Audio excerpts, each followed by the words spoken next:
Bengaluru, most of us want a life which has continuity, which is time and space. So, for us death is a horror, to be avoided, and life is something to be prolonged through medicine, through doctors and so on. Or, faced with the inevitability of death we say, I will believe in something, that I will continue and that you will continue, always in space.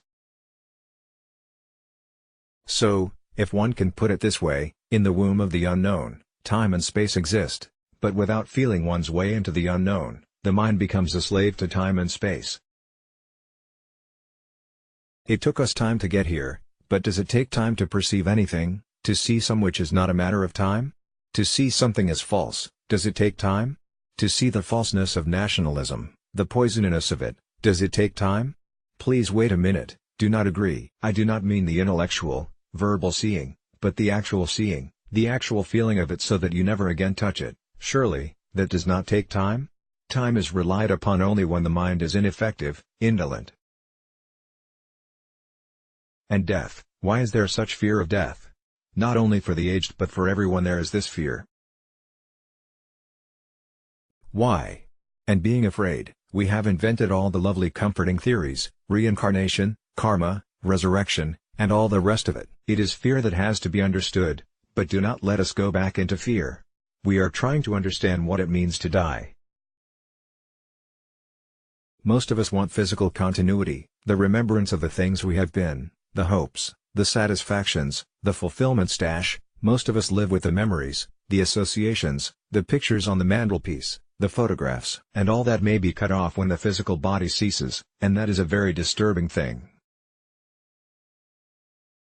I have lived so long, for 50 or 60 years, I have struggled to cultivate certain virtues, to acquire knowledge, and what is the value of life if I am to be cut off from it all, to cease on the moment? So, time-space comes in, you follow? Time, as space and distance. So for us, death is a matter of time.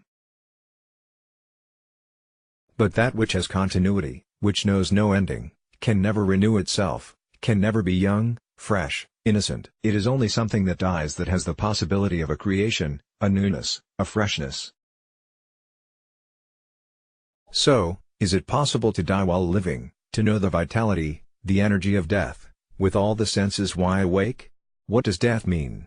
Not the death of old age, disease and accident, but the death of a mind that is active, that has tasted, experienced, and has acquired knowledge, which means, really, the death of yesterday. I do not know if you have ever tried it, for the fun of it, to die to everything that you have known. Then you will say, if I die to all my remembrances, to my experience, my knowledge, my photographs, my symbols, my attachments and my ambitions, what is left? Nothing. But to learn about death the mind must be in a state of nothingness, surely. Let us take one thing. Have you ever tried to die, not only to suffering, but to pleasure? We want to die to suffering, to unpleasant memories, but to die also to pleasure, to joys, to things that give you an enormous sense of vitality. Have you tried it? If you have, you will see that you can die to yesterday, to die to everything, so that when you go to the office, to your work, your mind is new. Surely, that is love, is it not? Not the remembered things.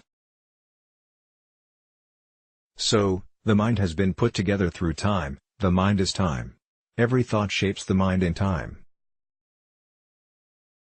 And not to be shaped by time, thought must completely come to an end, not an enforced ending, not a mechanical ending, not a cutting off, but the ending which is the seeing of the truth that it must end. Let's block ads. Why?